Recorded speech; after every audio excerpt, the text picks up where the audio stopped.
And let me know when you can actually see my screen. We can only see the orange right now.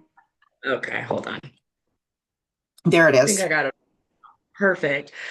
Good evening. Welcome everyone to our last and final class. Tonight we are going to be focusing on the most important part, kind of wrapping everything up, and our agenda is going to focus on behavioral economics. A large portion of it will be our budget and cash flow. As always, if you need to take a break, feel free to do that. If you have any questions, please throw them in the chat, speak up, raise your hand. We always welcome questions and engagement. It would be wonderful. Thanks. Let's move on. So, tonight we're going to, again, really focus on our budget, and some key aspects of how to invest and grow your money is this diagram here, right? You want to heal your money relationship, which we kind of talked about in the first class, just really identifying what your personality and spending types are, where some of your money ideas came from, if you need to reevaluate and change things. You would need a good total financial picture and some clarity around that, looking at all of your income, your debts, your expenses, your savings to be able to create a really good financial plan. Three, you're going to want to set a clear financial vision and some targets, like we have previously talked about some of our short-term and long-term goals as far as our finances go, and SMART goals to be able to achieve them. Making sure that your spending aligns with your values, which you should kind of have a good idea of where your values are, how you like to spend, and what you can do to stay in alignment with those values and spending. And automatically saving monthly are really great ways to grow your money. So tonight we're going to also look at this concept called behavioral economics, and it's just a way of kind of like decoding human decision making. And it kind of says something like people are more afraid of losing than they are eager to win. So we will feel the pain of losing something more intensely than the pleasure of gaining something of equal value. An example of this would kind of be like, so if I were to offer you $100 or offer for you to flip a coin and get $200, which option would you take? Would you want something that was sure, or would you want to kind of press your luck? Another part of behavioral economics also says we can be often a little overconfident in some of our abilities. And like an example of that might be a small business owner feeling like, hey, I can't fail. I'm going to go ahead and maybe not do as much research as I could, but open up a new location. And that could be really great, or maybe not so much. Um, we are also a little more likely to pursue our short-term benefits over the long-term benefits.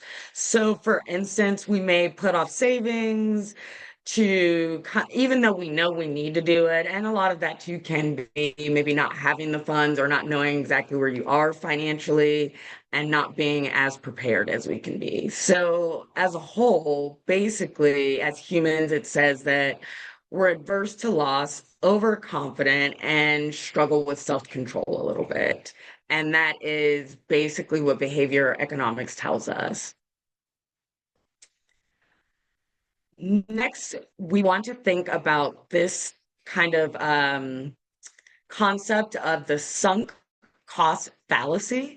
So, to kind of explain this, think about like this scenario. A friend offers you a free concert ticket, and you really want to go to the concert, but it's raining really hard and you just don't feel like leaving your house. The sunk cost fallacy basically says that we're more likely to say no to the free ticket than if we had bought it ourselves, because we invested our time, our energy, and our money, and there's a lot more value wrapped up into that ticket, even though they're the same price.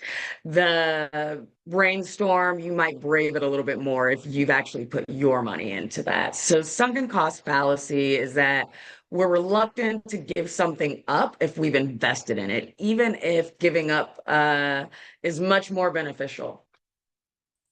Does that make sense? Does anybody have any questions? Am I moving at a good speed. I want to bring up an example on the sunk cost fallacy because it's an interesting thing. What it's basically telling us is don't chase good dollars, don't chase your good dollars for your bad dollars. Is that how that statement goes? So, my child took gymnastics, a lot of gymnastics, and I paid a lot of money for that kid to be in gymnastics. And after about 2 years, my child said, "Hey, Mom, I don't want to do this anymore." For me, I had such a hard time trying to overcome this. Oh my God, but we've invested so much into these gymnastics classes. How can you possibly give it up?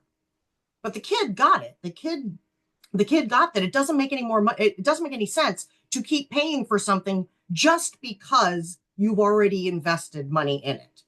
So sometimes that happens. I don't know if you guys have ever had that where you're like, oh gosh, I don't know if I should still keep paying for these art lessons if I'm not really interested. Or the one I see the most is, I paid for my gym membership, but I'm not really going. But I purchased this gym membership and I put a big chunk of $150 up front for it. So is it smart for me to keep this gym membership? And if you think about the sunk cost fallacy, what makes the most sense is what works for you in that day, even if you have already put money towards an investment. I know it's a weird concept, but if you know more about why your brain is doing that, you'll be better at overcoming that. Okay. I do that with the gym all the time. So, yeah. It's like my favorite thing to go to the gym and give them all my money and never go. So we also want to talk about in psychology, what do we do if our psychology is kind of working against us making good financial decisions? Well, we can kind of try to give it a non-coercive push, which we would call like a nudge. So, for instance, if we make fruit easily available and at eye level at a school lunch line, it's more likely that the kids will eat healthier food. Notice that we didn't ban the junk food. It was not a punishment. We just wanted to nudge them to make a healthier choice, so we made it much more accessible. So, what would like a financial nudge be? Does anybody have any like ideas of what a financial nudge might be to help you make a good choice? Something that you do that's just kind of like there, you don't have to think about it, and it's been made so easy for you that it's like, oh, this is a great choice I'm making towards my financial foundation. Maybe if I give one example, you guys will get the idea of what this means, and you might come up with some other examples yourself. So, a financial nudge would be okay. So, I was talking about the 401k concept and how people have to opt in to 401k retirement funds in their companies. A nudge would be to actually make it so that you opt out. Another nudge would be, oh, I'm going to have automatic money go. Like I'm going to round up every time I pay a bill. I'm going to round up to the nearest dollar and I'm going to put that money into a little fund that's going to be used for some goal that I have, like an emergency fund. Any ideas how to nudge yourself to do some things financially?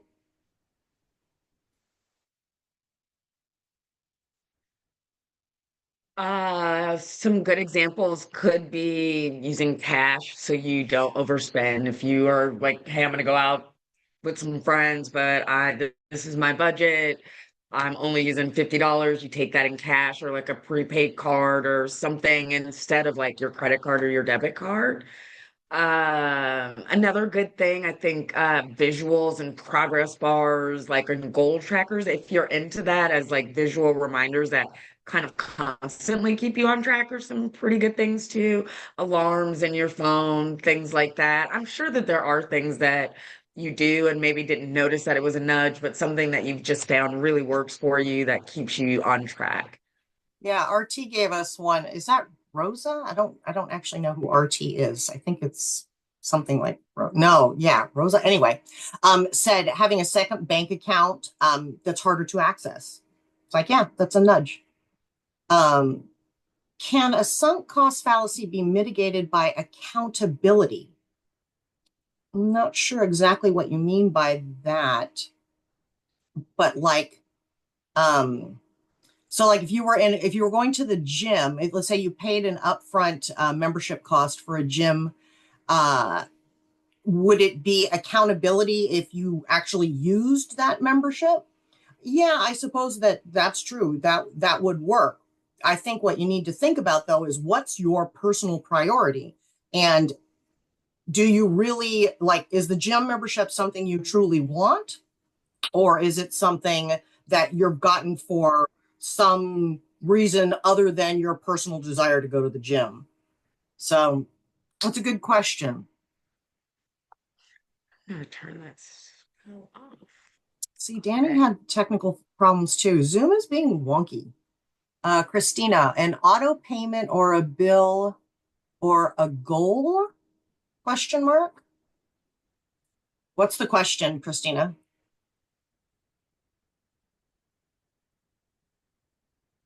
Auto payment is a good nudge Yeah.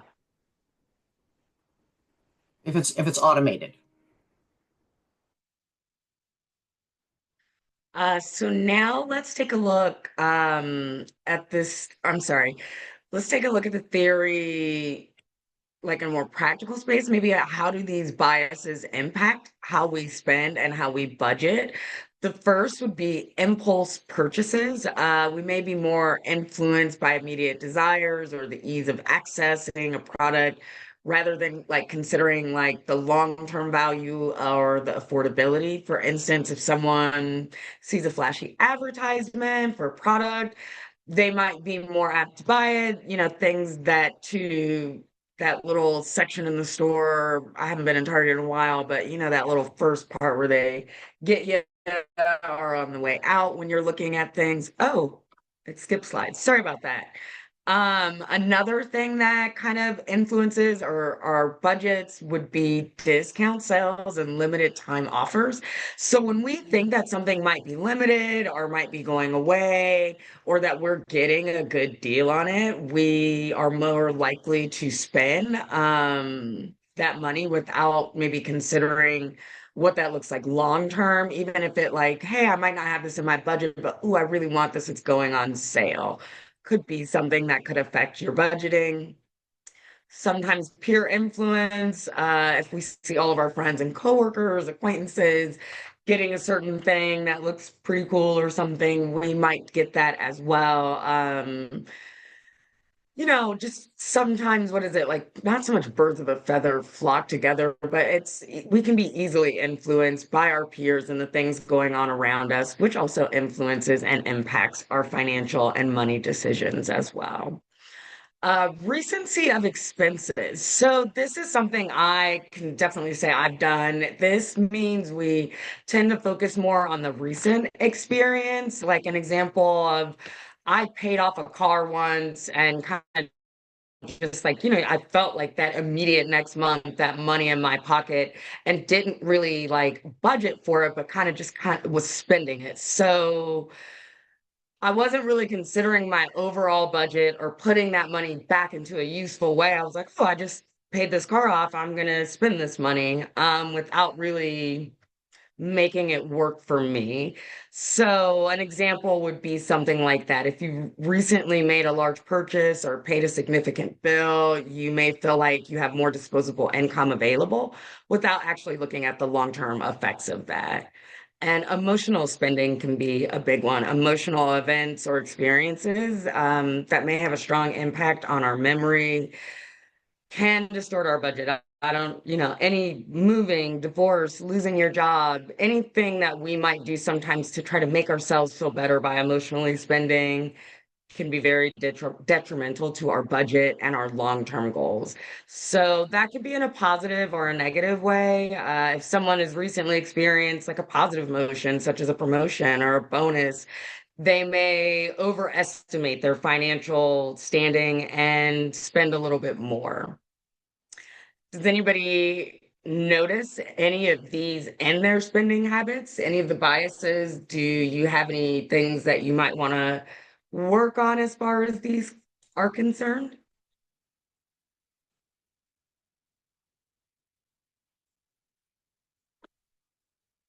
All right. Okay, so this is Tiffany Alshay. Roll did say a few. Oh, okay. Me too.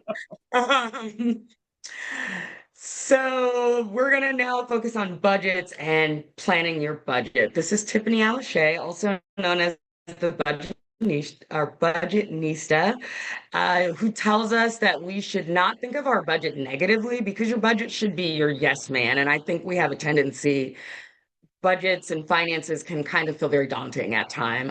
Your budget lets you spend without guilt, actually, if you stick to your budget. Since some people don't like the word budget, we can just call it a spending plan. And it's just the same, but it has a different maybe ring to it. If it works for you. Okay, so number one, goals. We've looked at our values. We now can use those values to create our goals. I believe that we've probably created some short and long-term goals over the last 4 weeks. The first and most important thing is to know what your goals are and what you want now versus what you want later. Your goals are the motivators that will help you create and stick to your spending plan and your financial goals, whatever they may be. Your goals can be long term or short term. Does everyone at this point have a long term and a short term goal? If you do, go ahead and put a thumbs up or one in the chat. If not, we can take a minute or two for you to think about one short term and long term goal.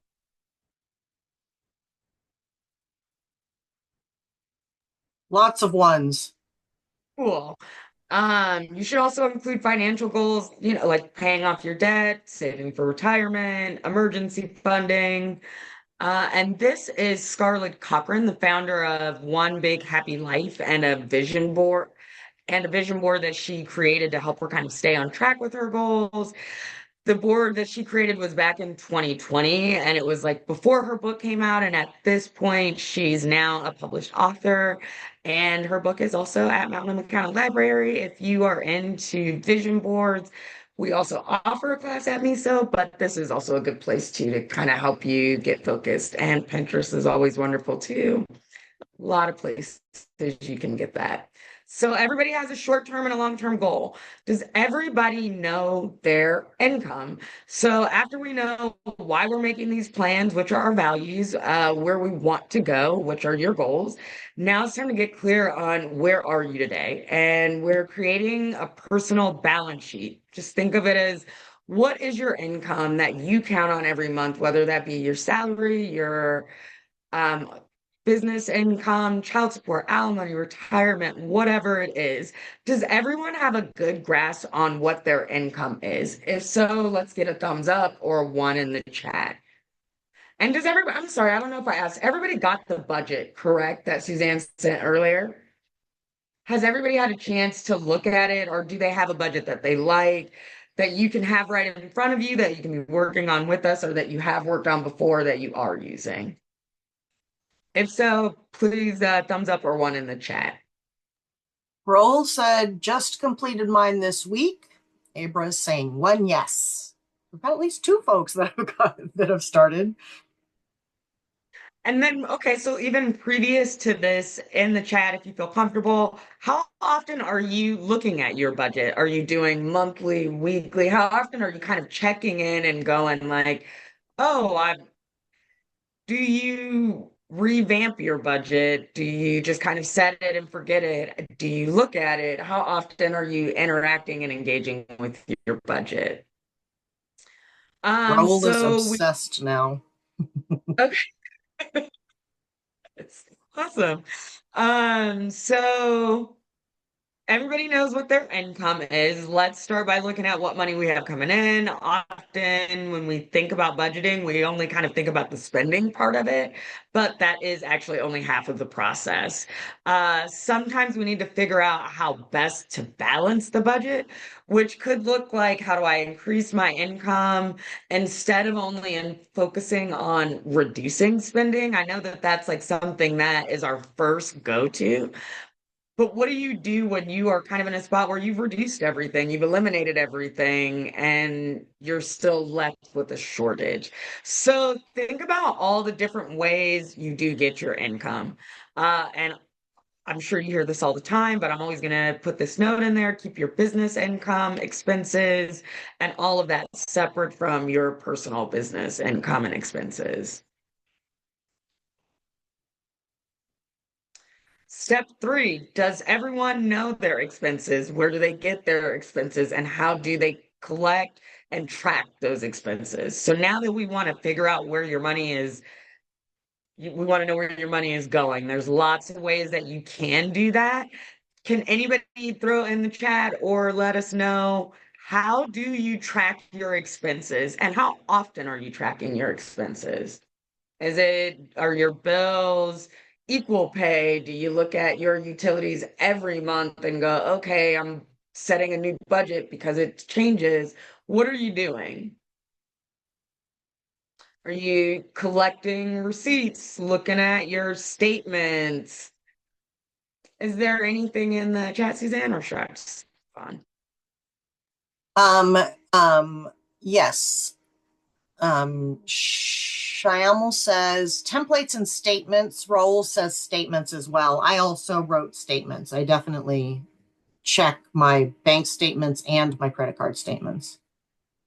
That's great because this is the best way for you to get some early warning signs, right? Just tracking your expenses will not only let you know where your money is going, but it's going to be one of the first alarm systems if there's been any fraud or identity theft of any kind. So, for instance, you might find a charge on your statement that you over didn't see on the app that might not be yours, and the sooner you can fix that, find it and fix the mistake, the better it is for your financial standing. That's funny. I just had one 2, 3 months ago, where my husband and I were looking at our statements that came from our credit card and no, our bank statements, and we're like, oh my God, what is this? This is not. We never get cash on our credit card. That just never ever happens. So what's happened? So we called the credit card company, we called the bank, we're like dealing with everything. We ended up closing down our credit card.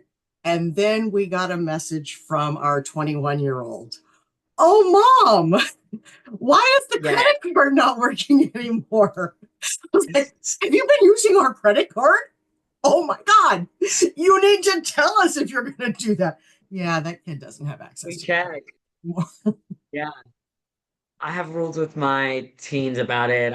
They can do anything less than 50 without having to like check in. There's parameters, but I don't know. One day they might get a little creative. The thing that So was cool was almost all of my kids' charges were to small businesses for art. And I was like, okay, well, at least you're supporting the small business community. oh, like that. Okay, so a spending diary. Does anyone use it? Have you ever used it? Do you need it? Does anybody still have a checkbook and the ledger, or what was it called? I can't remember. The ledger and the checkbook where you can track what you are writing, what checks you're writing. What's it? Where's What my were old those checkbook? called? Your It log, wasn't a your check log or something like that? well, I thought it was It's been a sheesh. long time. Register, Mackenzie. You know what, Mackenzie? I think you answered this question for us before once too, because it always comes up like, I don't remember. Thank you, Mackenzie. All right. Okay. So similar kind of concept with spending diary is a very useful tool to help you not only identify what you're spending your money on, but also if there are any leaks in your budget, right? So you basically track your purchases by date, how much you You just froze, spent, why you Tanisha. made the purchase, and what method you used. I froze. Can you hear me? You're okay See now. me? Yeah, you're Oh, okay now. You were just frozen for a second. okay. Um, Sorry. I was saying that you would track by the date the item, why you made the purchase, and how you paid for, whether that be cash, credit, debit, or whatever. A spending diary is a really good thing to have to kind of see what is going on. If, as a backup to with your tracking, it can help you identify your spending motivators. So if you see that, like, hey, I'm buying coffee every morning and I'm motivated, I'm running out of time in the morning, I'm not able to make it at home, and it's convenience is a motivator for me to spend, right? Was it something, you needed? Was it something you loved? Or was it something that you wanted? And do we know the difference? What's the difference between a need, a love, and a want? If you could throw it in the chat, that would be great. Or if anybody would like to share.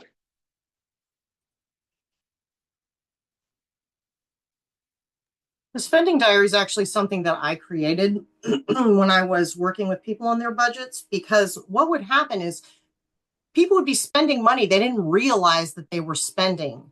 I usually recommend, if you might already know all your numbers, and if you know all your numbers, that's great. But if you can't figure out where your money is going, I recommend doing a spending diary for a full month.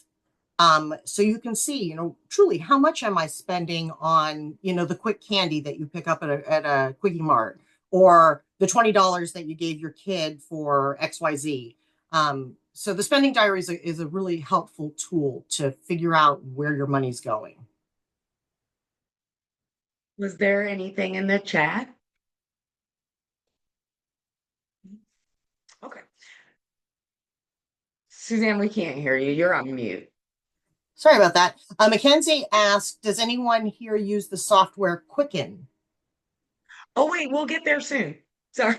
We'll talk about software next. So a need is a basic necessity. A love or want is something that, helps you enjoy or makes your life a little bit easier. So, okay. How can you track your spending? So what was Mackenzie's answer in the chat? I'm sorry, we're there. Quicken is like right up there on the list as well. So besides your spending diary, there are a lot of other ways you can track your expenses.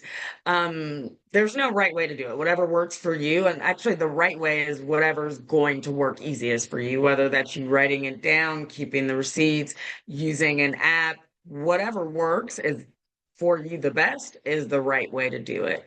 I like to use a budget that I got when I was a client at Portland Housing Center. I like to sit down and go over it every month. I have the apps on my phone. I get an alert anytime money is spent out of my account. So that's a good way that I'm using to track. And just even like with my business, and I've kind of implemented, like, I spend Fridays for finances. It's just, I call it Financial Friday. I take a look over all the things that I have going on with the business, like what bills do I need to pay. It just seemed much easier for me to do it once a week than when I was like, oh, I'm going to do this regularly. And it'd be like, tax time and I'm doing 6 or 7 months of accounting, and that was always the worst. And anyways, is anybody using any of these methods, or what is the best way that they're tracking? I know I think some people did put some stuff in the chat. I thought I couldn't remember. Yeah, Mackenzie's saying Copilot, which I really like to keep my eyes on, but I'm not sure how to use it better. Yeah, that's the barrier to a lot of these products, is sort of that learning curve, and some of them are easier than others. So Copilot, I don't know. You're the first person I know that's used it. What do you think? Is it not self-intuitive or what? Well, it's just so, can you hear me okay? Yeah, we can hear you fine. Okay, cool. I like it because it's pretty, and I have ADHD, so if it's pretty and fun, I'm more likely to interact with it.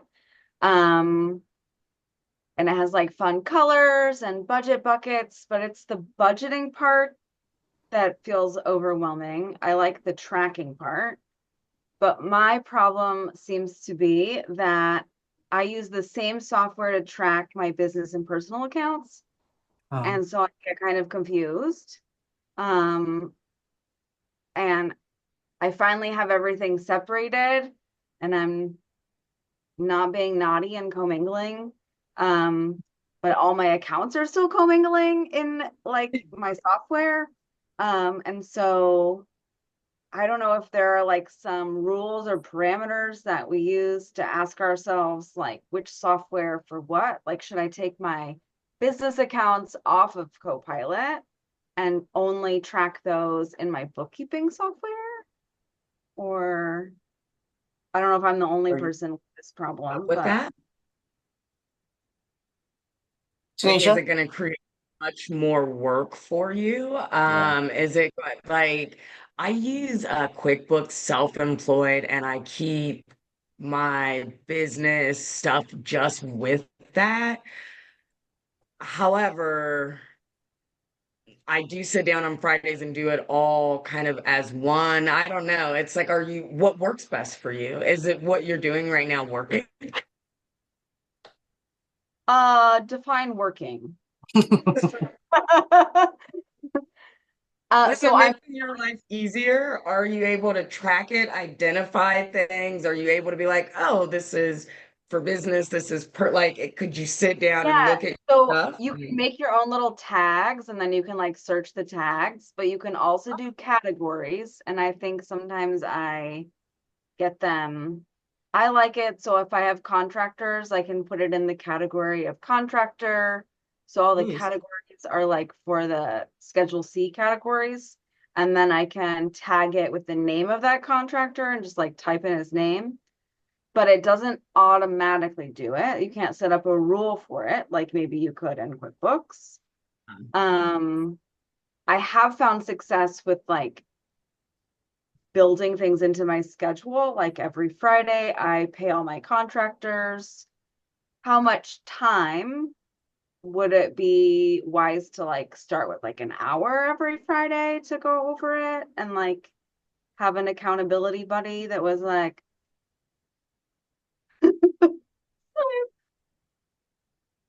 I mean, it's gonna be whatever works for you. I think accountability buddies are great, right? Like when you have that, they're the hugest motivator. How will you be able to motivate yourself if you don't have it? I guess. Like, the what? accountability buddy for me is more like to build the habit. Okay, do it. What? I am not the expert on what is going to work best for you, right? And I think like with anything, you're going to try different things until you get to what works the best for you. But Well, my question is more like, how much accountability. time do you allocate? And if I just ask enough people Oh, that, I for think I'll get a big enough sample size. okay, my bad. So let me back up. I've been doing my business now for about 4 years. It used to be something like the first 2 years, I'd be like, oh, I'll just get to all of that later, right? I had the software. I would be like taking my notary book to like my accounting software and like going months back for like, okay, I had this client. And then like in the book, I marked how many, like it was a nightmare. And I was like, okay, I'm gonna get on this. I'm gonna get on this. And I was doing it once a month, or I was telling myself I was gonna do that. But now that I'm like just much better at it, 5 years into the business at this point, I'm spending about an hour on it, but I've cut down on a lot of the other things I'm doing. I'm spending about an hour every Friday going over my invoices, sending out whatever I need to send out. I keep it kind of small and manageable too, though, for me, but because that's what works for me. How much is everybody else doing when you're taking these polls? Uh, I think you're the first person that I've asked so directly, and received such a direct, clear answer. So thank you. I guess I'll start my poll now that I have narrowed down the right words to ask. But if anybody else wants to share. Please throw it in the chat or raise your hand. I mean, Awesome. All right. Thank you. I like what actually Danielle might have a good answer for us there as well. Danielle uses the Notes app on the iPhone. And actually, we're going to have a class specifically on how to use Notes and a couple of other apps that your iPhone has Androids also have the equivalent apps, but so using Notes app and then also using Google Sheets as their method. Danielle, how much time do you spend working on your budget? Let's see. When I'm out shopping, I'll quickly jot down purchases. So it's not something like you do on Fridays or something. It's just something that you do ongoing. Oh, Danielle's microphone is broken. So yeah. Thank you, Danielle. I typically spend about 45 minutes. Excellent. Thank you. When I get home, I transfer everything to Google Sheets. Yep.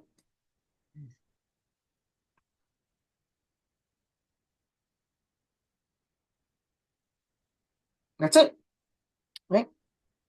Mackenzie. Okay, awesome. I think I will start with aiming for 1 hour every Friday during my 3-hour admin block. That sounds good. Yeah, Thank I you, had to guys. too. I actually like I do 90 minutes like in the morning for an admin block because I felt like I was kind of running around with my head cut off if I didn't dedicate that time. Um, but I think we have covered tracking. Does everybody have a tracking system that they're using? Please throw a thumbs up if you do. Move on. Okay, so writing it down. Now that you've collected your income and the budget, it's just time to write it down. Does everybody have like a budget that they visually look at consistently? There's a lot of ways that you can do it. It's important to find a method that you will stick to. We actually did have an example budget, but we aren't showing that right now. This slide is not that slide. Never mind. So we're going to move on. After you've written your budget down, it's time to analyze it. It will be easier to see if you're spending money in accordance with your values when you're actually going over this. You might have some like, oh, aha moments, or oh, I didn't really know I was doing that. Wow, I'm I'm spending $100 a month on coffee, which is $1,200 a year, or the $15 a month you're spending for HBO Max, or but you haven't watched it in 4 months. So whatever that is, you're gonna see that when you sit down to analyze your budget. And no judgment, whatever that is. Again, most of those things that you see, you can tie back to some kind of emotional or spending behavior or a value.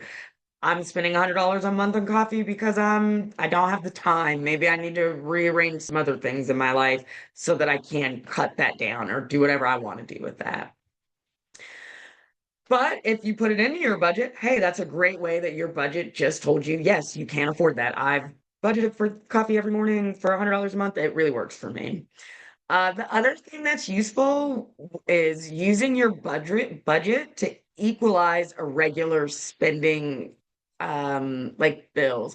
Like an example might be I pay tuition for my daughter's school, but we pay it 10 months out of the year. And Suzanne actually gave me this really great tip. I wasn't doing this. I was just in my mind like, ooh, I got 2 months off. This is great. But what's actually better is that in those 2 months, I do save that money and just plan as if I always have that bill and I can cut down how much I'm saving a month. It just helps me out a lot more. I am really ready for her to graduate. So the best thing that I can do in that situation or something like this would be like a trip that cost you 1,200 should be spread out $100 a month, right? And you can put that money aside so you can go on that trip. You won't have to like just come up with this immediate amount of cash. The other big one here that I don't think that people always kind of set aside for is, or maybe it's just me, is holiday spending, like big gifts and decor, or increased eating out expenses as things are getting more expensive.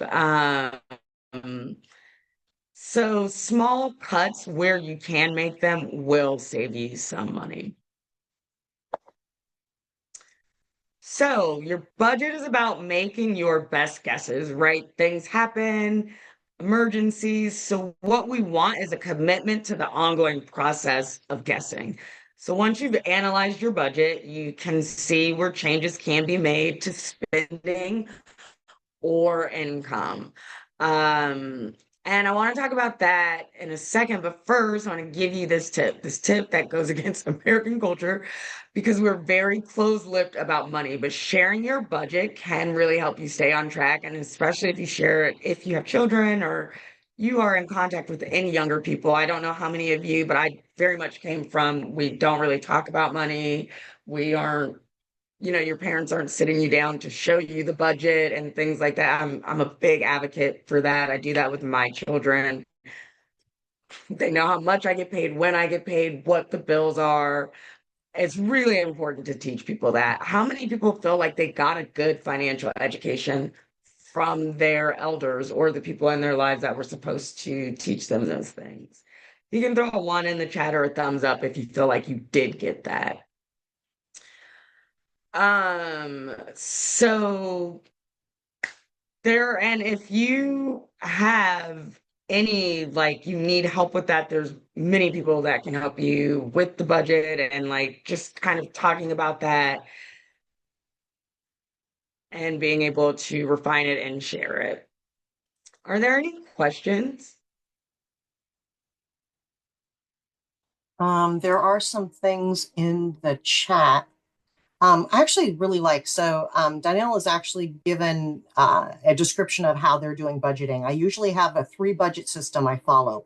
First, budget for the day, week, and month. I start from the back to the front. So I budget most important things first, then necessities weekly, and then I have a little bit left over for the daily expenses. I like that. Yeah, that's really great. It's 6:47 right now. Do you want to do the break right now? I think so, right? It's only 6:47. Yeah, okay. It's a little early, but that's okay because that'll give us a little chunk of time at the end. Okay, so it is 6:47 right now. If we go to, let's do 8 minutes. So we'll do 7 minutes. Sorry, let's do 7 minutes. So we'll go to 6:55. So everybody get a little bio break right now, and we will be back with you at 6:55. Sounds good.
Alrighty.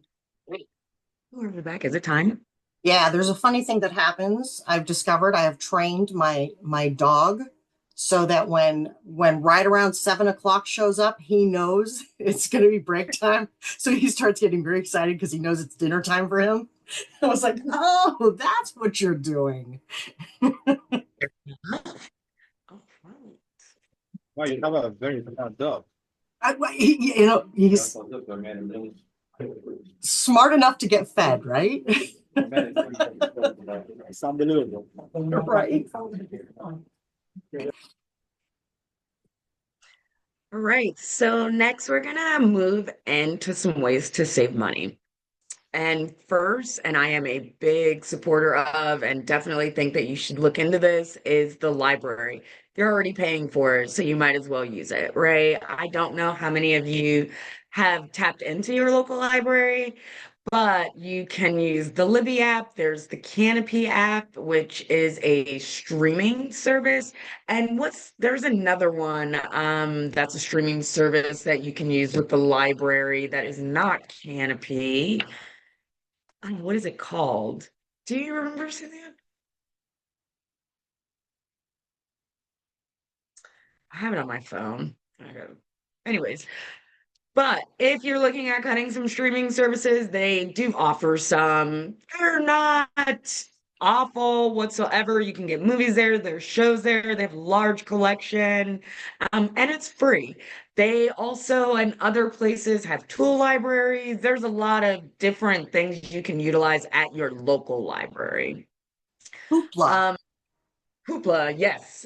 So you can use both of those. There's the Libby app, and that is the one where you can either do audiobooks. I totally got rid of my Audible. And it's just like the library if you utilize it, where you can put a book on hold. There's an app for your phone. You can use it on any device and it will come up. You can read it or you can listen to it. It's pretty great. I've definitely replaced it with my Audible. So if you're paying for that, that is one way you can switch over and save some money.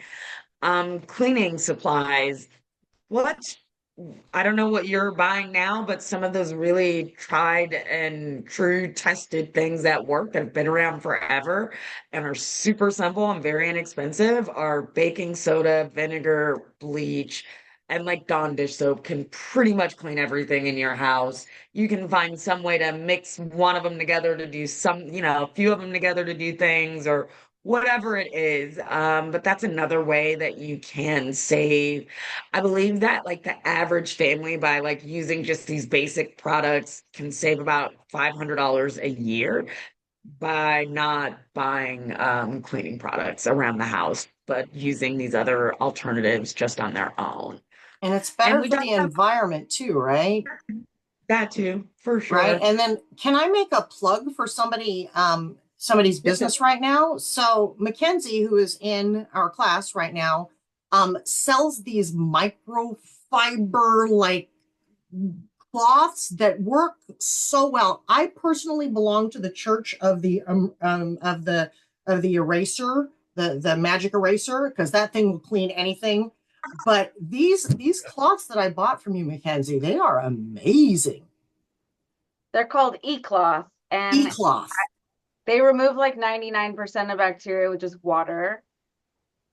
And they sell these really awesome little spritz bottles that like spread out the perfect amount of just a little spritz to like so you're not soaking up water forever. And they're cute and they don't fall over, which is nice. But yeah. And if you like Yeah. magic erasers, the Scrub Daddy ones last super long, and they're like a sponge on one side and a magic eraser on the other side. I don't sell those, but the internet does. Say it again. What's the name? What's it called? Scrub Daddy. Scrub Daddy. Yeah.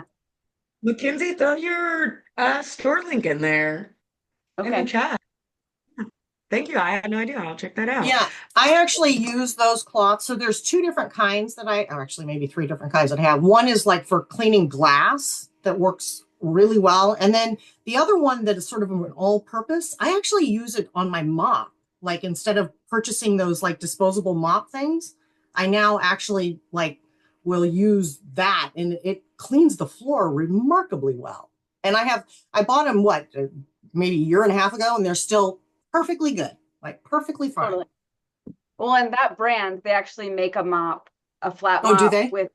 with the mop heads, and it like swivels so nice to flat mop, and it comes apart, so it's easy for me to transport. But I'm obsessed with eCloth. Cool. Insurance. And we spoke about this in an earlier class where insurance companies are banking on the psychology that people don't like change and that you're not going to get other quotes and look around. So as consumers, once we decide on a company, we tend not to like to change that or think about that with your insurance, your phone companies. I mean, gosh, how long have you been with your phone carrier at this point? I think I've been with Verizon for 20 years.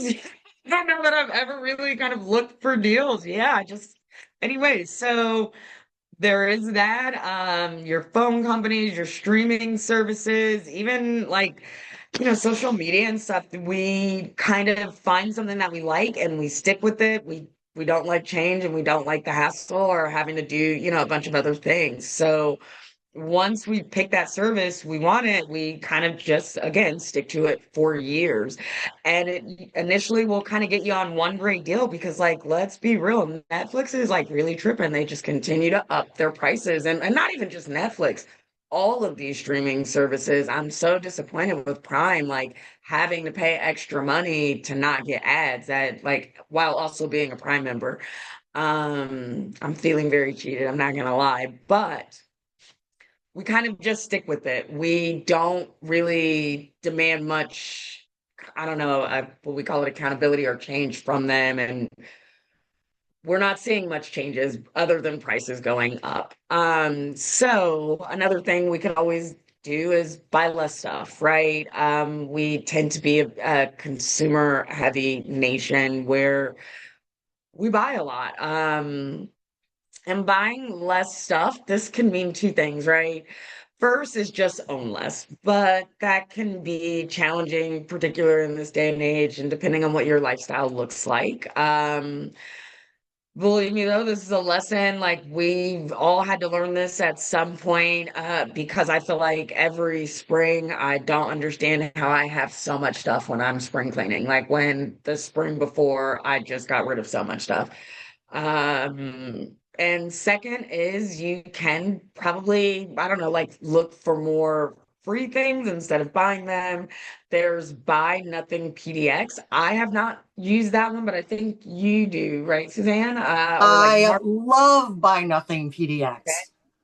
I give away a lot of stuff on Buy Nothing PDX. I have gotten amazing things on Buy Nothing PDX. I think my best piece that I got is I have one of those Sleep Number beds, and they have this adjustable piece where you can actually like sit up in bed and somebody gave it away. It's like a $900 piece of equipment that literally the only thing I had to do was go and pick it up. Every day they have things. I also got almost all of my plants from Buy Nothing PDX. They're just giving away free plants. Yeah, people give away free plants all the time. All the time. Yep. Really?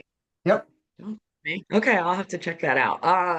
Okay, there's also Nextdoor, Craigslist, offer up Facebook Marketplace.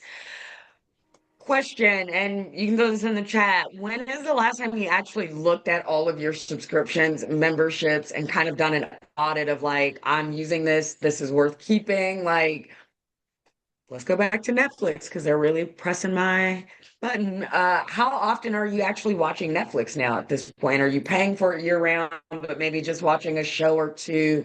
Is it worth having year round? Is it worth paying for year round? Again, like the gym membership, are you paying for it and using it, or is it just something that you're kind of wasting your money on?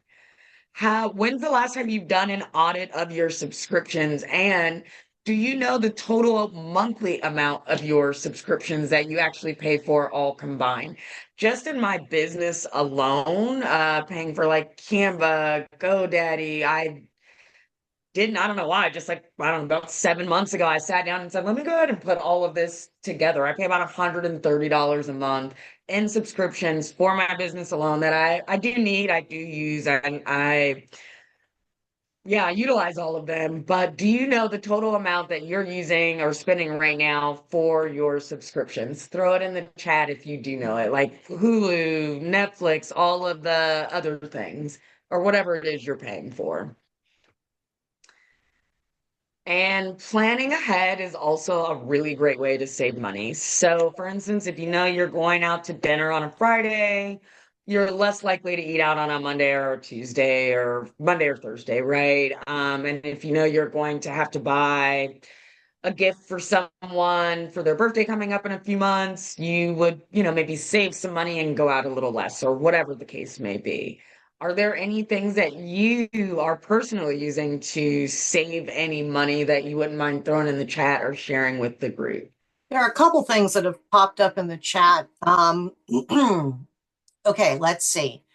Mackenzie says that she found a brand new walking pad on Craigslist, still in the box for $150 when it retails for $500.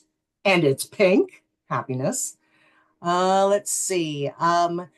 Danielle says, I've heard that bundling insurance might save you money, home, car, etc. What do you guys think? I personally bundle, and not only did it save us money, we were able to get my son's rental insurance as, thrown in for free. I've always thought shopping around for individual insurance is the way to go. Yes, but ask when you get a chance, ask how much it would cost. And generally with insurance, you don't have like a long contract. You can just stop paying that month. Mackenzie, the subscription management features are what I love in Copilot, and it integrates with Amazon to show you what the purchase is. That's amazing. That's a really great feature for Copilot. Raul says that he pays $250. Is that $250 in subscriptions a month? Wow, that's a lot. Yeah. Are they? But what are they? Yeah, Is Raul, it what can you share with us? What are those? Is that for your business or for your personal? Yeah, sure. So that includes the gym and Oh, all the things that I don't need right now. So I just canceled all of those. Like Hulu got canceled, gym got canceled. Uh, Other things like Spotify got canceled. So yeah, Oh, I love that. Sorry. no, it feels really good. I'm telling you, Hulu and Netflix are pressing my last button, and I know that I seem like I'm like harping on it, but I'm just like, I remember when Netflix was like $5 a month, and I'm just very disappointed about the state of what's going on right now. Anyways, moving on. Okay, money making tips. And personally, just for me, I feel like we're at a point where how much more can we cut back? I think a lot of us just are living. I'm not saying anybody's poor or not, but as things are going up, like 18 count of eggs today was $10. There's not even many more things that I can cut out of my budget. It's just my income needs to increase. So the other half of the equation of just like figuring out how to really get a financial plan is bringing in more income. We talked about passive income last week, I believe, and that is a key way to like balance your budget and just some ways to make money, right? Like the gig economy. Is anybody using or doing any of these gig economy works, such as like Uber, Lyft, Eat, delivery services, any of that? Throw it in the chat if you don't mind sharing. Or do you know of any gig economy jobs that you or friends are doing that you like, that are easy, that could help generate some extra income for other folks? Um, a big kind of thing for the gig economy when it comes to your car, make sure you have the correct insurance. In general, your regular car insurance will not cover your car when you're using it to make money. Also, your renters or your home insurance will not cover equipment if it's stolen. Just like an FYI, I don't know if anybody is doing gig work and they knew that or they did not know that. Here's also some freelance stuff, kind of like I'm Upwork, I've gone on there, but I haven't actually used the services. But there's a lot of different kind of services you can purchase. I was looking for like a content creator or something, and it's people all over the world. So you yourself can sign up for it or also find other people offering services as well. That's the only one I'm familiar with as far as the freelance one. But people per hour, and I believe this one is Fiverr, right? Or what is this one, Suzanne? Fiverr Fiverr. that has anybody used any of these or know anybody using them? My sister, for a while did Amazon Eats. And one night on the job slipped in the snow. This is in Boise, Idaho. And shattered her leg. It was really bad. Ended up being hospitalized for a long time, had major surgery. And the interesting thing is that Amazon Eats paid for it.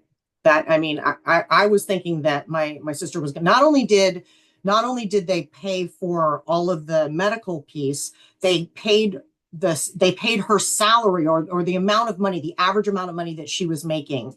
They gave her that as well. So I thought that was kind of cool. I was surprised. That is very surprising. Okay.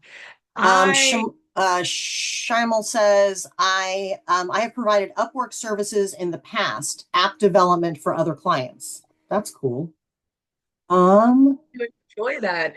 If you wouldn't mind sharing, did you like it? Was it an easy setup? How did it work for you? If you don't mind sharing. Yeah, so instead of writing, I would prefer to talk. Okay, That's good. Yeah. please. So it's really, I mean, it's good and bad. So I have mixed experience. For example, people who really appreciate your skill sets, like clients, and they come and they hire you and they pay you, which is a good part, and they appreciate whatever project we deliver to them. But few people who just come, just for fun, they just hire developers or freelancers, and they take the services and they file false complaints, and they just don't want to pay. So that's kind of frustrating because when the problem is that you deliver the project or files and services, and after that, because Upwork or like any other freelancer company, they keep your money on hold for several days or 1 week or so.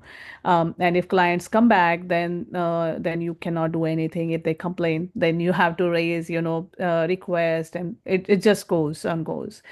So yeah, that's a bad experience, but good experience. I had I had got like many good reviews from different clients. I delivered a good applications and made them happy. So it's kind of mixed. Nice. Thank you for Good to sharing. I know. really appreciate that. So another increase your income option is selling stuff. And there's a bunch of different sites. I personally do really well on Poshmark and Facebook Marketplace. I buy a lot of things used, such as like clothes. That's a good place to get them. I enjoy that. And then instead of like when I want to like switch out my wardrobe, I'll resell the stuff on Poshmark.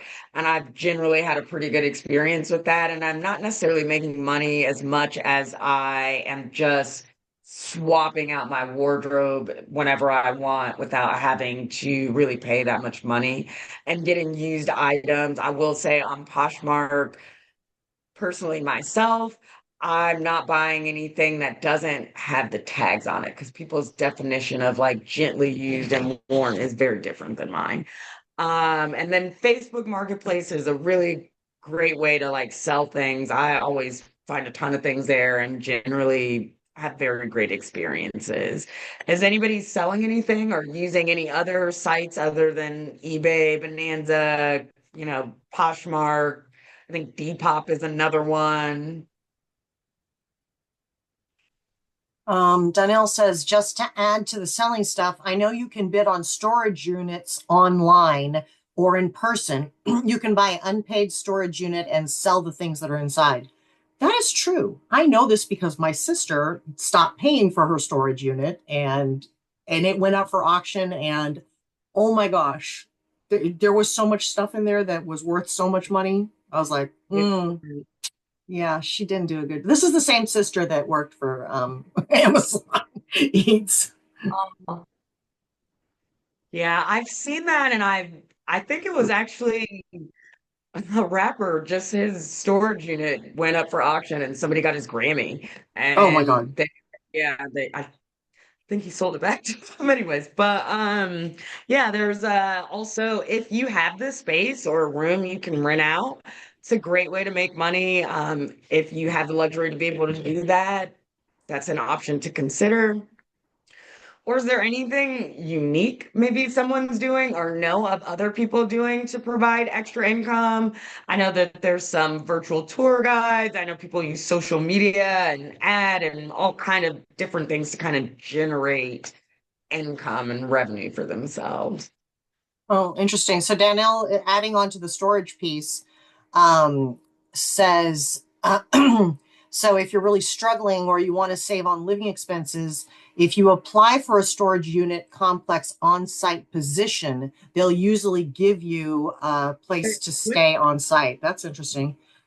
So when You know what this, I was going to touch on that. When I was in California, we were stationed out there. We lived above the storage unit, and I took a part-time job. And at night, I would have to walk around and check all of the storage units to make sure that they're locked and nobody was like living in there.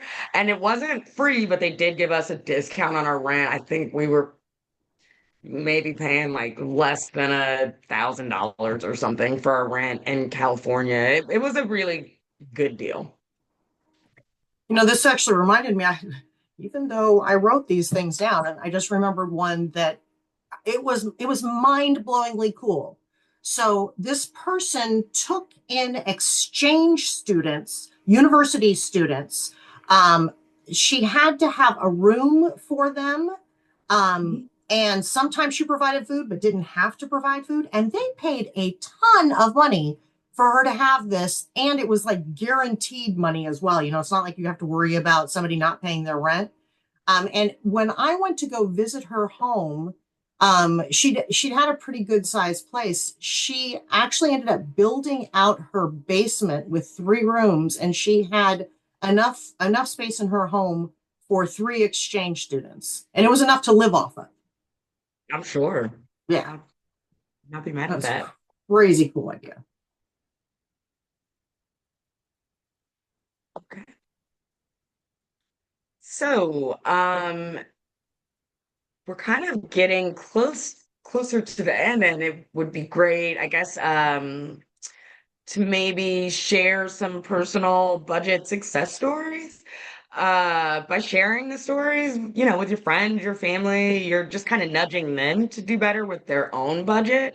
Again, it just kind of goes back to how often are we talking about finances and who are we talking about finances with? I know that that's deeply personal for a lot of people, but the more we share knowledge of the things that we are doing well, the more we're able to motivate and inspire other people and just kind of show them like it might not be as hard as you think it is, or you might be in a place where you think it's hopeless, but you just really don't know what resources and tools are available to you. So sorry, I lost track right there. Additionally, joining or creating social groups or challenges focused on your budget and financial goals can really, like Mackenzie was talking about, an accountability buddy. Hey, who has a financial accountability buddy? Is anybody, I mean, I imagine if you have a business partner or a partner in your life that you're sharing finances, you are each other's accountability buddies. But if you don't have that, are you sharing that with anyone? It's funny ish. So yes, I have a husband, and yes, we do our budget together. And we don't review it very often because we're pretty set in our ways at this point. But we decided a couple of months ago to do a review. And when we did a review, we discovered that we were both, one in his name and one in my name, paying for Amazon Prime. It's like, what are we doing? So Yeah, reviewing that budget is really key every now and then. Because Amazon Prime is not cheap. It's a lot cheaper when you're only paying for one. That's really true.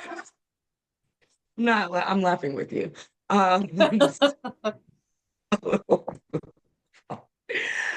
Okay, a small business, as business owners, we think a lot about cash flow and have methods in place to account for, lean cash times.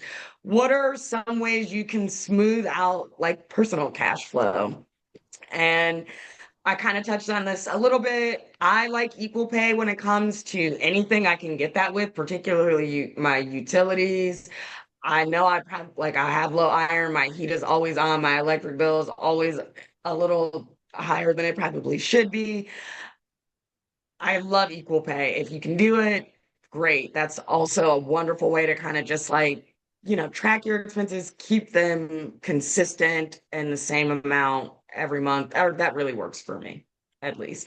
I don't know, does anybody have equal pay with their utilities? Are they utilizing it? They sometimes kind of call it average bill pay or whatever, particularly like with the water bill. That kills me sometimes. Like I'm just like, oh, I forgot about you.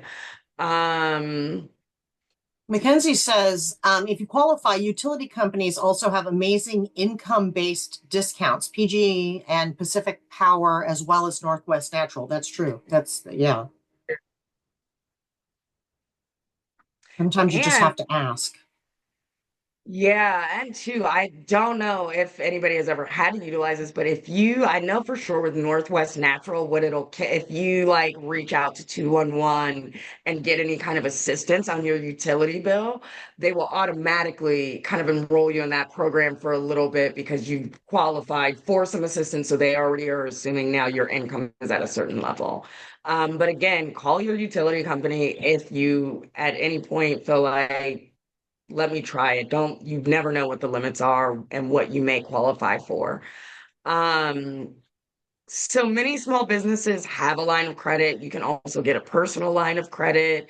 This can help you not have to rely on credit cards with very high interest rates. And it's a really good thing if cash gets tight for your business or for yourself personally. And of course, know yourself. And what we mean when we say that is, you know your business better than anybody. And what times of the year you're either going to be strapped or flush. And unlike a profit and loss, personal budgets are rarely as formalized, meaning, we rarely add cash flow in our personal budget documents. So this means you need to be intentional about knowing when do you spend more money. I imagine just like in the winter months, we're spending more money just on our utilities. If you're celebrating holidays and those times that come up, what does that look like for you? So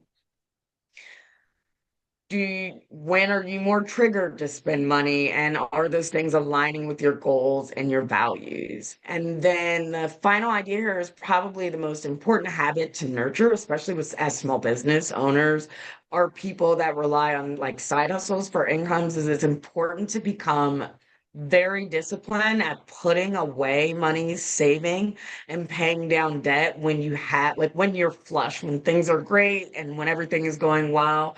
Put yourself in a position that if you're not flush or times are a little hard, it's not going to be as tough on you or as stressful. This could also include, when you make like high or unexpected sales, when you get your tax return or a gift, whatever it is, just kind of be intentional about like, hey, I'm going to get this money. Or when I do get money, I'm going to make sure I save 25% of it every time I get unexpected money. Just have a plan for it and be very intentional. Okay, so from last week, remember that initial check-in we had? Let's kind of revisit it and think about if you remember your answers from week 1 to week 4 today, how many of you or how many things are you doing on this list right now? You know your relationship with money. You pay your bills on time. Everyone should know their credit score at this point. Emergency savings is a goal. if you don't have it now, having a goal for it and knowing what a good emergency savings looks like for you and your finances and your situation, and know how to invest, or at least some starter steps to invest, or at the very least, knowing where to go to ask for help and resources if you really want to get into investment. How many of you have a financial plan now that you are at week 4? So just throw in the chat how many of the 6 you feel like you're killing it now. Raul saying all 5. I mean, all 6. That's awesome. I also have all 6. Rossman saying A, C, and F. Awesome. Love that.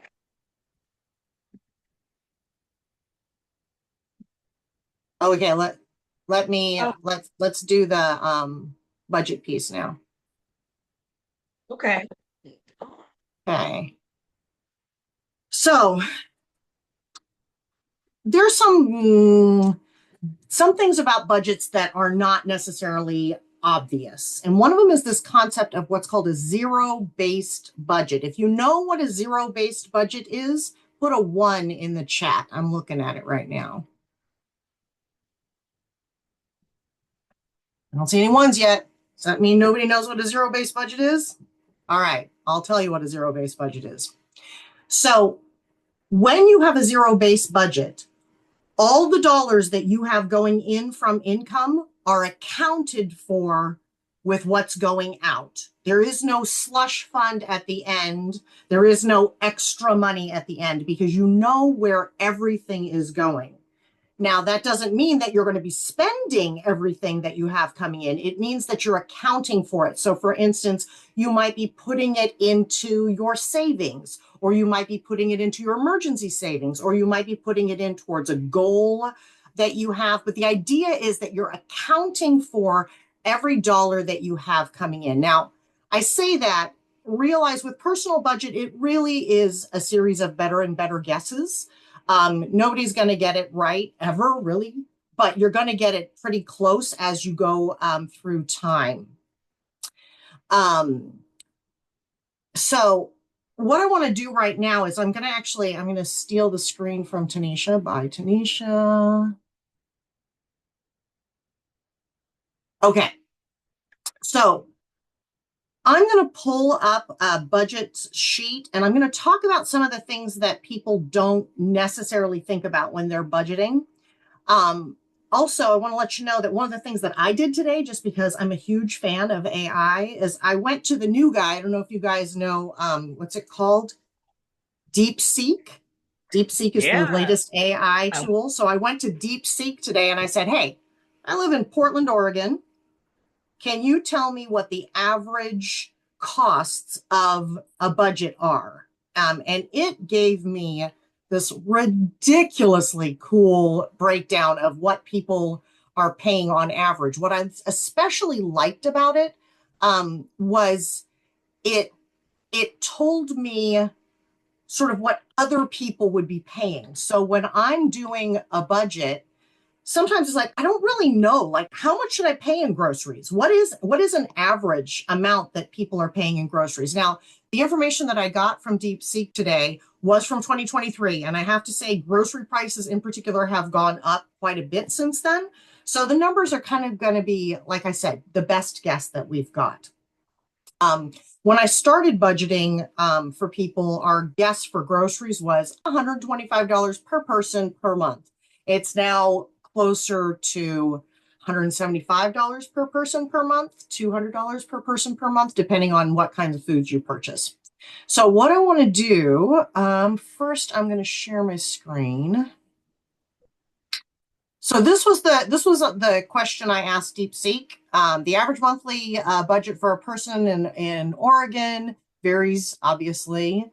Here's some general ideas. So they're saying a 1-bedroom apartment, if you're renting, is going to range from $1,500 to $1,800. 2-bedroom apartment can go up to $2,300. This is going to give you an average of the mortgage on a $500,000, $500,000 home is probably going to be somewhere upwards of $3,000 a month. Groceries, they're saying a single person in groceries, right, would be $300 to $400. That feels like a lot to me. But that might be somebody who's eating in a lot more than I do. Anyway, what the main point I wanted to show here is that if you ever get to a point where it's confusing as to what your numbers should be, using AI is a really good way to get a sort of general idea. So streaming services between $30 and $50 a month. They even have the utilities broken down, health insurance, and then that gym membership. It's interesting. I actually pay like 95 bucks a month in my gym membership. So I realized I'm on the high end, but I can walk to my gym and I use it five days a week. So I'm feeling okay, but it's really expensive. Anyway, so if you ever are in question or if you want advice, I highly recommend just go and ask our new friends at DeepSeek or ChatGPT. They are really, really cool. Okay, so now I'm going to go over to our budget. Okay, so this is the budget that I gave you guys. Does anyone want to volunteer numbers? You don't have to tell me your income because I know that that's a sensitive piece. We can come up with that at the end. We'll make a best guess. Does anyone want to give me numbers so we can get a feel for how this works? All right, who's going to be my test subject here? If not, we can do our best guesses. I can be. Okay. Rossman, what do you pay for your, okay, first of all, in this budget, there's a projected cost and an actual cost. We're just going to actually go into the actual cost right now because I'm not gonna worry about actually checking on our numbers right now. And the actual cost does the best calculations for us. And actually we can make it the same. So what do you pay for mortgage or rent? 3,000 for mortgage. 3,000? So that was interesting because that's exactly what they told us would be the average. Mm-hmm. Okay. Yeah, that's what I got my attention to. That's kind of crazy, right? Yeah. Phone and internet. That's 230 total. Say it again. 230. 230. The fact that you know that is really good. Do you do for electricity, do you do average pay or is it different every month? It's different because it goes up in the winter. So right now we're paying almost 280, 290. So the key with this type of budget is you want to actually get your average. You want to figure out approximately what your average is. So 280 you said is kind of normal. Is that a winter one or is that a summer one? Winter one. So 280 is probably a little high for if we looked at the average. So maybe we might want to go with 250. It's just a good guess. Yeah. How about gas? This is not fuel for your car. This would be gas. Like, do you have Northwest Natural? Okay. Water and sewer. Now, water and sewer, you only pay once every 3 months, correct? It's included on the. Are you in the city of Portland? No, I'm in Estacada.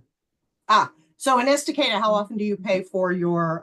We pay around 80 bucks. You pay $80 how often? Every month. Every month. Okay, that makes it easy. I do want to point out for all you Portlanders, you only pay your water bill every 3 months. So when you're actually putting your information into your budget sheet, you need to divide it by 3. Cable? We don't have it. Okay. Garbage. Around 60 bucks. $60? Okay. Now, maintenance and repairs is interesting. You have a mortgage, right? So your maintenance and repairs, this would actually be sort of an interesting one. You know what? Maybe I'll throw this out to Tanisha. Tanisha, can you do a quick ChatGPT or DeepSeek on what is the average monthly that someone pays on home repairs, a homeowner pays on home repairs? Because this is the thing about home repairs. You're you not want? gonna have the same amount every month. It's gonna vary. And Yeah. the goal would be to keep a slush fund, keep an emergency fund just for the maintenance of your home, because usually that's going to be a little bit more expensive, right? All right, I'll let that number come up. Unless you have, Rossman, do you have a general idea of what you're putting into home maintenance every month?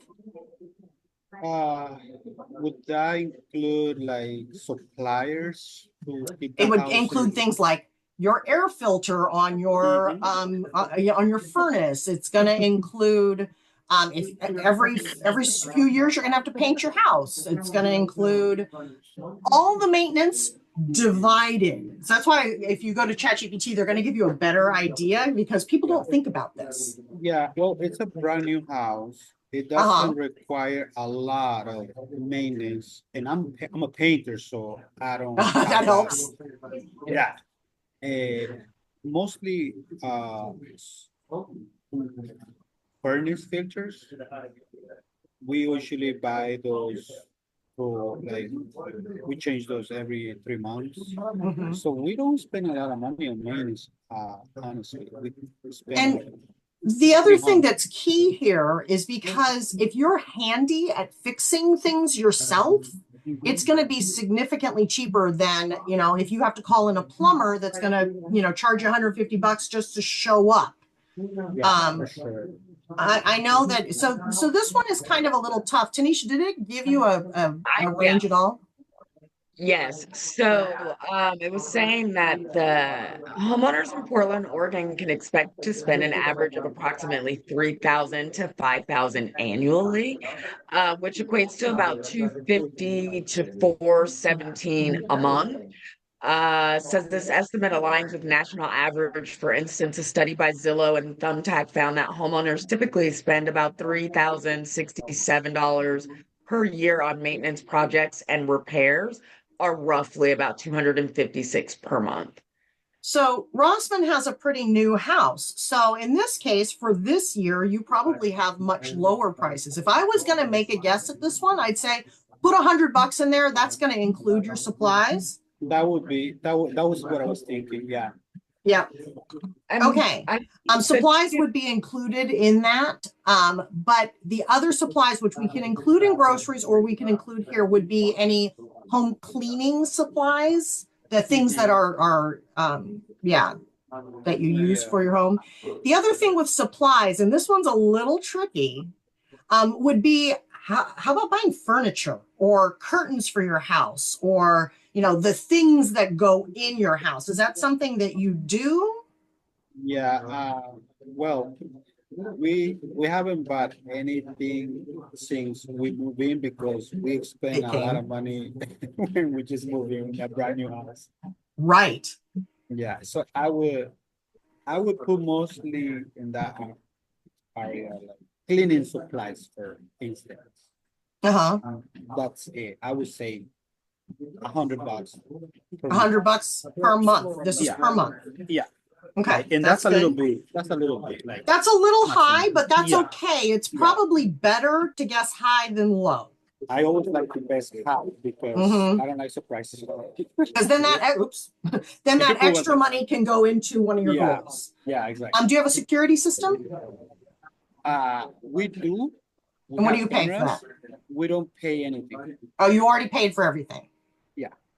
So just so you guys know, if you're in the process of thinking about purchasing a security system, you would want to include the cost of that divided by 12, because you're doing it per month, and you would add that to your supply section. Okay, transportation. Do you have a vehicle payment? We do.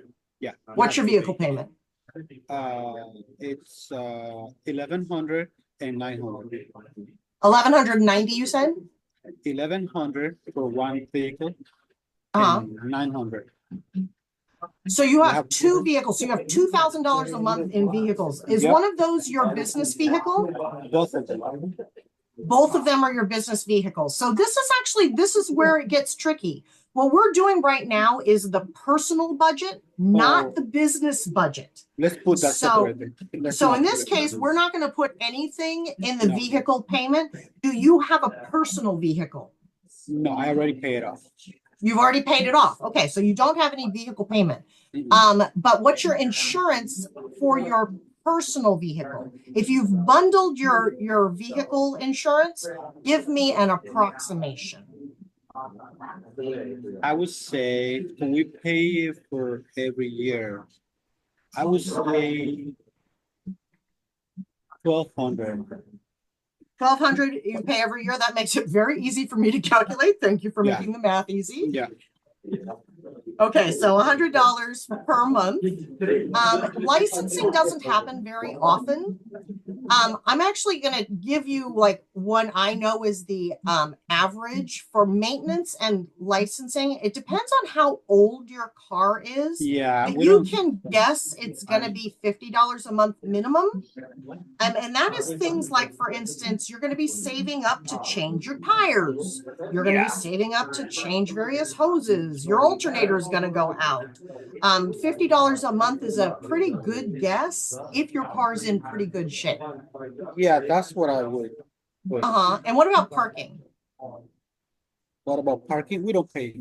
Okay, so you don't have any parking. That makes life easy. Insurance. Again, this is with your personal insurance, not your business insurance. Do you have home insurance, and is that included with your $3,000? Like, do you have That's a? included. That's included. It's included. So you have a fund that the $3,000 is going in to pay for your insurance, probably your taxes as well. Is that correct? Okay. So he has what's called an escrow fund, and the Exactly. escrow fund it's a nice way to easily calculate how much you're going to be paying for your basic home expenses. So there are no home insurance costs over and above that $3,000. Do you pay for health insurance on a monthly basis? No, not really. No. Okay. Is that something that's included? Do you work 100% for yourself? Yes. Okay. How are you paying for your health insurance? Is that going from somebody else's, like a wife or someone? No, we're not paying for health insurance right now. Oh, okay. So that means that you probably will have to then pay the penalty for health insurance when you pay your taxes, your federal taxes. Yeah. Yeah. Okay. Do you have life insurance? We do. And what do you pay for your life insurance? We pay like 60 every month. $60. That's good. That tells me that you have term life insurance and not whole life insurance. Okay, so groceries. This is always sort of a best guess. You saw the numbers that we had from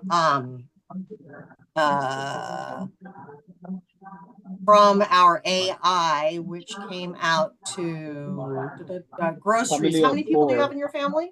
Family of 4. That's a good average. So do you want me to put 800 or 1,200 or somewhere in between? I would say 1,200. I like to eat a lot. You like to eat, okay.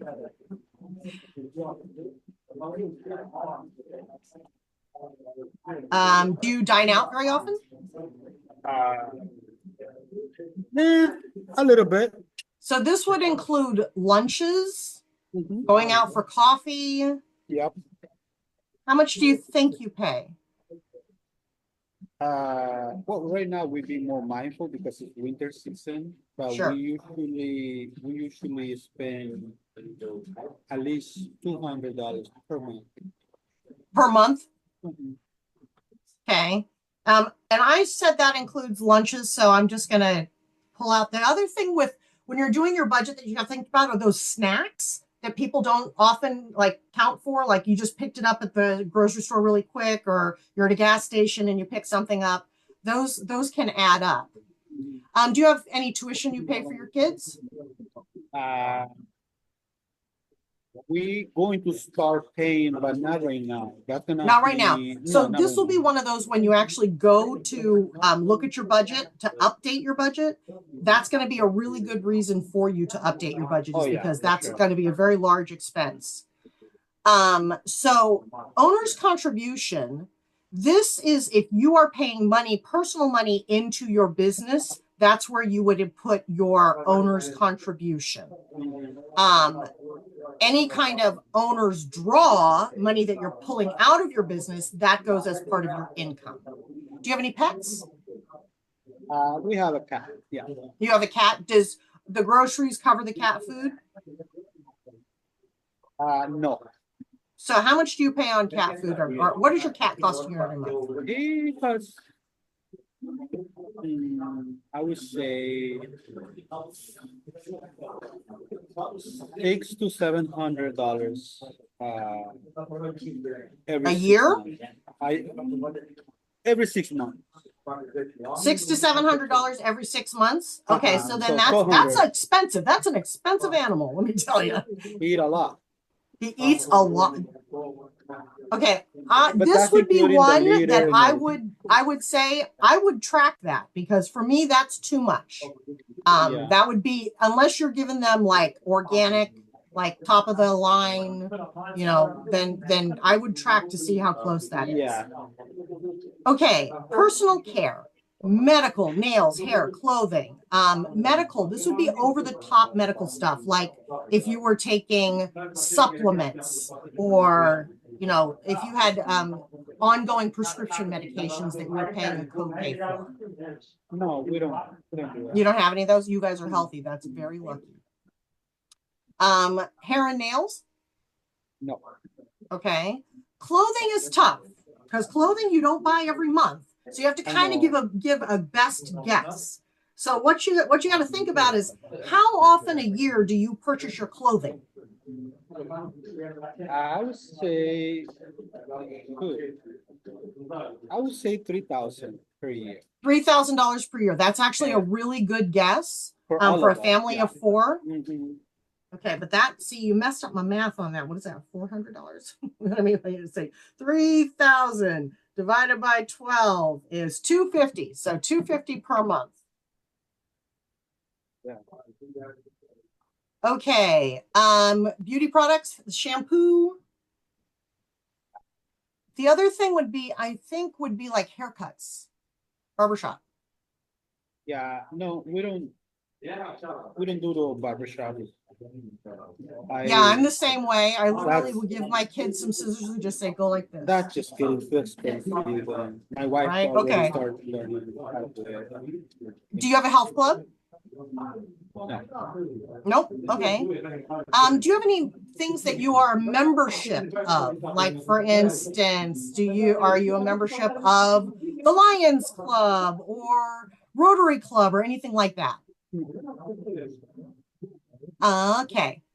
Some of these are going to be a little questionable. So subscriptions, that's the one you had calculated, right? What was it? 230, did you say?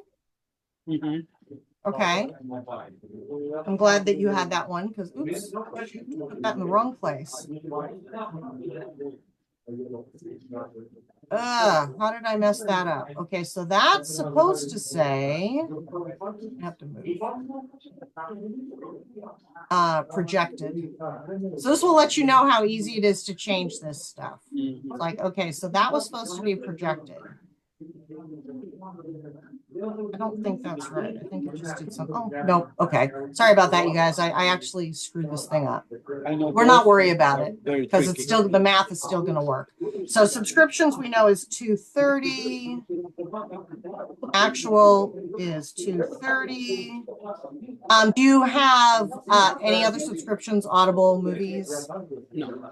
Spotify? Alcohol, tobacco, or cannabis? None? No. What about travel? Not right now. How often do you go on trips? We stopped going to trips, right? So this is an interesting one. This might be one that you have as a goal, that you want to put money away for your trip. And maybe what we can do is at the end of this, look and see how much money you can put towards your goals. Yeah, we have work on that, and we usually, when we do trip, we put aside $10,000. $10,000? Yeah, for family of four.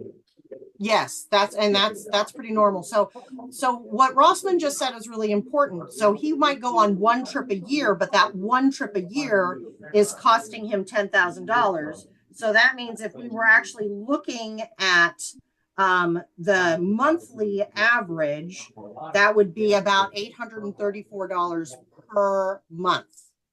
So I'm going to actually, because you're not doing that right now, what I'm going to do is I'm going to scroll down really quickly and I'm going to go into the other goal and we're going to put $835 because that's a nice round number.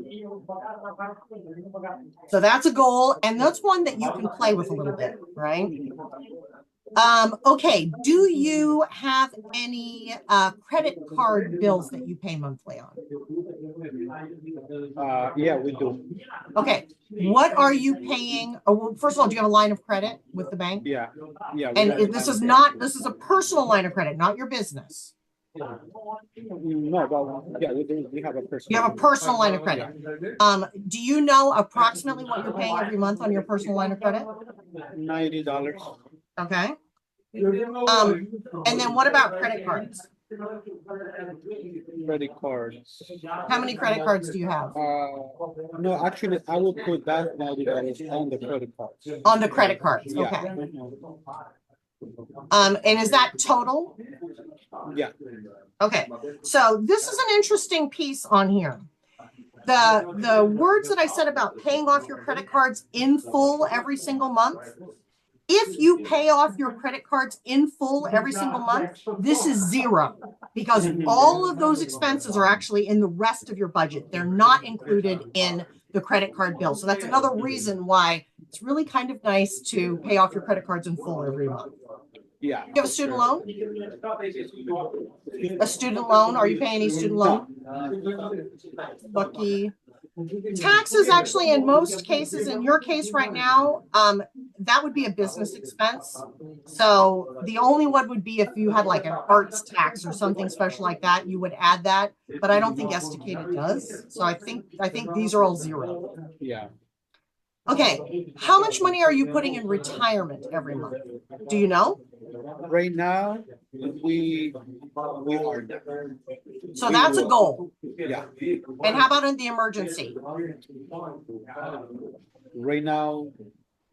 So that's a goal. Too. Yeah. Okay. Gifts is the other one that is a little bit complicated because you pay for gifts for things like birthdays, anniversaries, Christmas. And it's not easy for people to calculate, but you can come up with a pretty good guess. And you can say, okay, so like, do you guys give gifts at birthdays? Or you do? Yeah. How many people do you buy gifts for? I would say in general, like $500 per year. $500 per year, and that's going to be for everything. Yeah, let's say 5 birthday parties per year, because I don't like to go to birthday. Okay, so that's actually that's a pretty good guess. When I was looking at budgets and I was actually doing calculations, this was one of those categories that often would sneak away from people because they didn't realize, oh my goodness, I'm actually, buying a lot more for Christmas than I thought I was buying, or I'm buying a lot more for anniversaries than I thought I was. And the idea is mostly just to keep track of it. Yeah. So the fact that you knew that it's about $42 per month is good. Yeah. Do you do any charity tithing to a church or anything like that? And Yes. how much do you do that? And that varies depending on how much money you brought in that month, right? Yes. So okay, so with the income piece, this is going to be a little tough with you because you have a distinct seasonal difference in your income. So for this particular exercise, we're just gonna average it out. When you're actually, like, I'll send you this, when you actually look at it, you're gonna want to have two separate budgets, one for flush times, one for lean times. So if we were to look at sort of an average over the year of tithing, how much are you doing every month?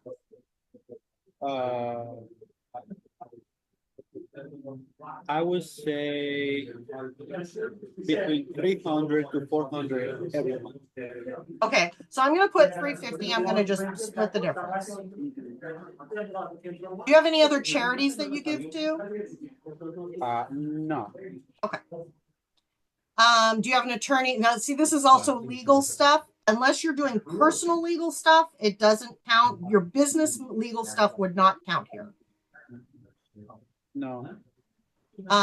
Personal assistant is in here as well. That would be if you had a personal assistant, not for your business. No. Okay, and then do you have any payments or liens, judgments that you're paying off? No. No. Okay, so now we have a pretty good idea of all of the expenses, and we have averaged it out over a 12-month period. We know I can't see it because our pictures here. Oh no, what happened to my calculation? Oh no. My calculations aren't in here. I don't know why. Usually this is automatic. All right. What I'm going to do, just so you know, Start with his actual income. You need to put his income. You need to but put the his expenses are not here. Look, the expenses did not calculate. But if maybe try and put the income in. No? Okay, so I'm not sure if that's how that's going to work, but we will try it. Let's just, I'm going to put this is just a guess, just so I can see what's happening. Yeah, see, my calculations are not working. So what's happened here is the calculations didn't save to this particular example. I will send you guys the corrected update of this. And Rossman, if you're okay, I wouldn't mind sending this example out to people as well, so they'll get an idea of how it works. Do you have, if we were to average your monthly income like over a year, do you know approximately what that would be? Yeah. It would be between $8,000 to $12,000. Okay, and that's average. So like during the summer, you're making much more than that. Yeah, it changed. During from April to October, it changed like a lot. Uh-huh. Yeah. So like a typical summer month would be how much? 50,000 to 70,000 to nice 30,000. So, you know, so it really varies. So yeah. Because all of your income is coming from your personal business, all of that is going to go into owner's draw unless you are actually giving yourself a salary. But usually in this case, it's owner's draw because you don't want to pay double taxes on that. Right now, so owner's draw. Right now, yeah, but we're going to change to S corp in the next month because we're paying double. Okay. Okay. So I'm going to go ahead and put 8,000 in here, just to give us a number so that when I go back in and do the calculations, I'll transcribe all of this into an actual working budget. Sorry about that, you guys. But that will give us a good idea of how much money you have then to put into your goals. So the goals that we have right now the only goals that we have listed are your retirement and your emergency savings. Do you have and travel? Do you have another goal on top of that? And how much do you, do you have another goal on top of that? Save for another house. Save for another house. Ooh, I like your thinking. That is a good investment. So, what I'm going to do, you guys, when you guys look at this tomorrow, you'll be able to see sort of where I've put the numbers, and then Ross, you can go in and put it wherever you want. Okay. All right, you guys. All righty. It is 7:58. I did not stop for questions in there, and I apologize for that. I'm hoping that was useful, that you could actually see how the budget process works. If you guys have any questions, I'll stay behind a little bit and you can ask them. Or you can always ask me questions on the email that I'm sending out tomorrow. All right, everybody, 4 weeks, done. Thank you guys so much. Thank you so much for your participation. I appreciate that. I just want to say I hope to see you at an upcoming class. It has been a real pleasure having you. Tanisha, you are amazing. I hurt you so much.